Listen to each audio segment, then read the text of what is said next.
Horror कहानियां थी। काला जादू।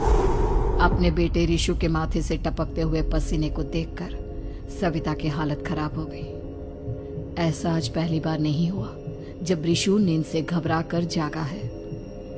हाय मेरा बच्चा, न जाने किसकी नजर लग गई है तुझे। जब से मेरे बच्चे ने 10वीं के एग्जाम में स्कूल टॉप किया है तब से रोज बुरे बुरे सपने आने लगे हैं। हाँ माँ, मैंने आज फिर से एक काले साए को देखा। वो यहीं मेरी आंखों के सामने खड़ा था। माँ मुझे बचा लो माँ। वो मुझसे कह रहा था कि मुझसे बदला लेगा।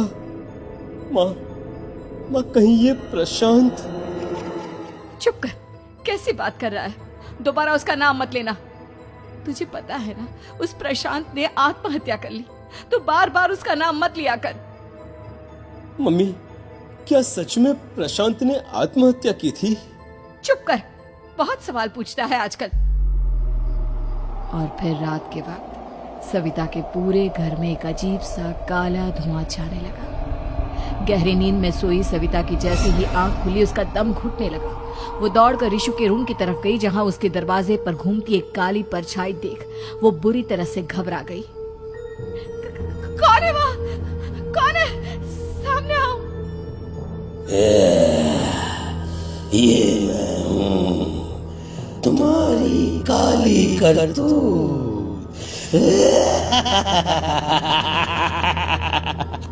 और अब मैं तुम्हारे बेटे को ले जाने आया हूँ। नहीं, मेरे बच्चे को छोड़ दो प्लीज। मेरे रिशु को कुछ मत करना।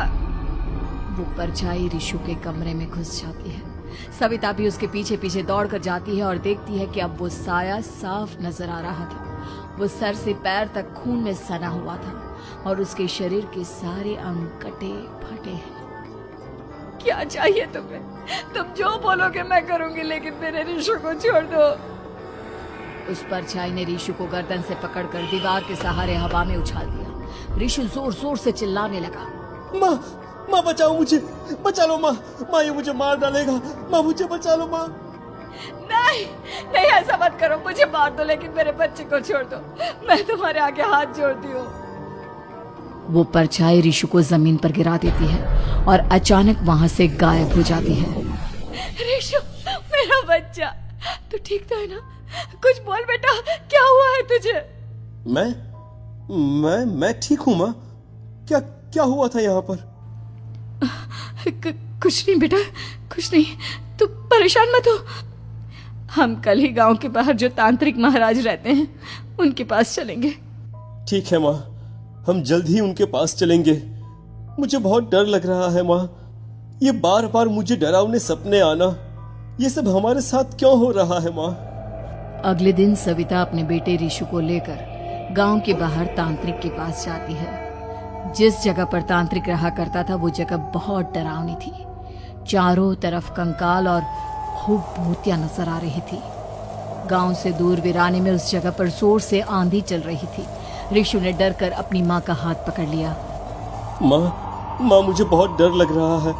ये कैसी जगह है? देख बेटा, हमारे साथ जो कुछ भी हो रहा है उसका इलाज सिर्फ और सिर्फ ये तांत्रिक महाराज ही बता सकते हैं। अब यही है जो हमें प्रॉब्लम से बाहर निकाल सकते हैं। जैसे ही सविता और रिशु तांत्रिक की झोपड़ी के अंदर पहुंचे, वहां का नजारा देखकर उनकी आंखें फटी की फटी रह गई। तांत्रिक की झोपड़ी के अंदर कई सारे लोग अपनी गर्दन घुमा घुमा कर जोर जोर से चीख रहे थे। कौन हो तुम और यहाँ क्यों आई हो?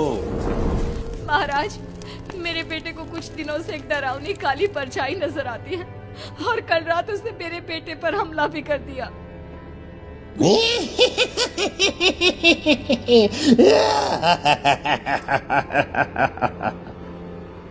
मम्मी हमें यहाँ से चलना चाहिए।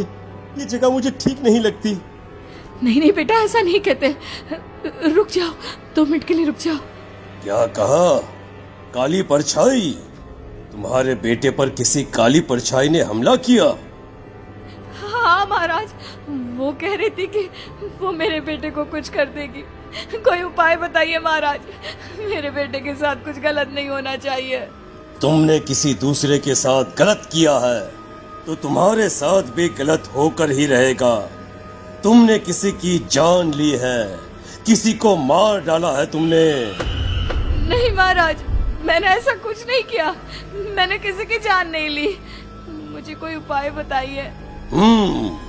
लगता है तुम इतनी आसानी से नहीं मानोगी। मैं तुम्हें अभी उस काली परछाई से मिलवा देता हूँ और वही सारा सच तुम्हारे सामने लेकर आएगा।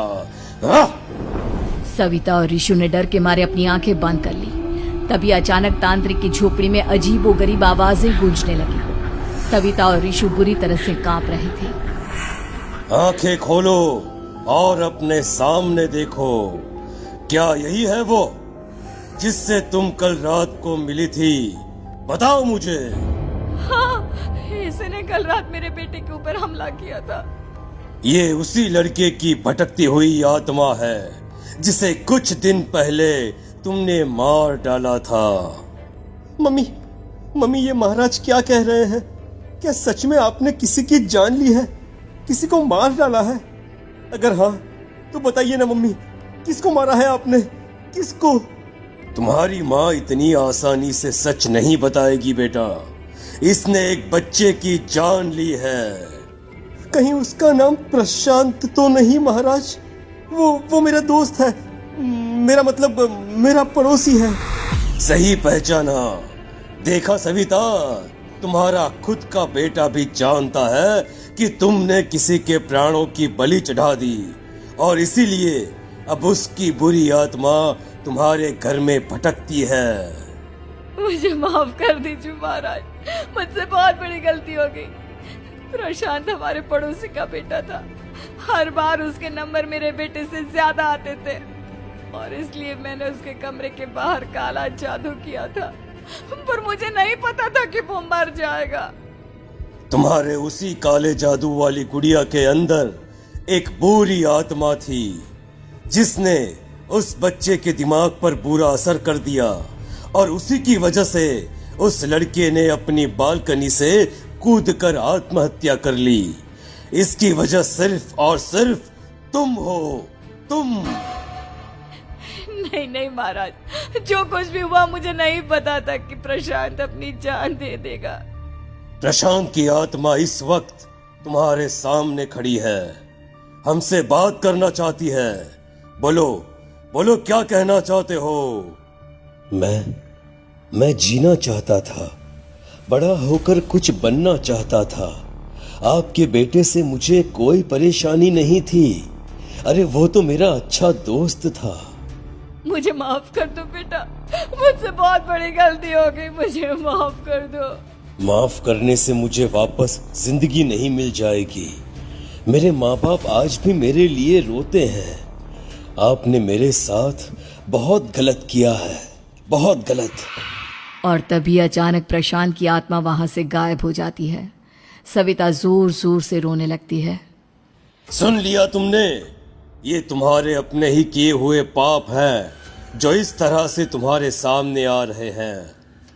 माँ, ये आपने अच्छा नहीं किया। सिर्फ 10th बोर्ड के एग्जाम में मैं टॉप कर पाऊं, इसलिए आपने मेरे दोस्त के ऊपर काला जादू कर दिया। नहीं मम्मी, नहीं, अब हम कभी खुश नहीं रह पाएंगे, कभी नहीं। मेरे दोस्त की आत्मा को कभी शांति नहीं मिलेगी मम्मी, कभी नहीं। लेकिन मैंने जो कुछ भी किया सिर्फ तुम्हारे लिए किया।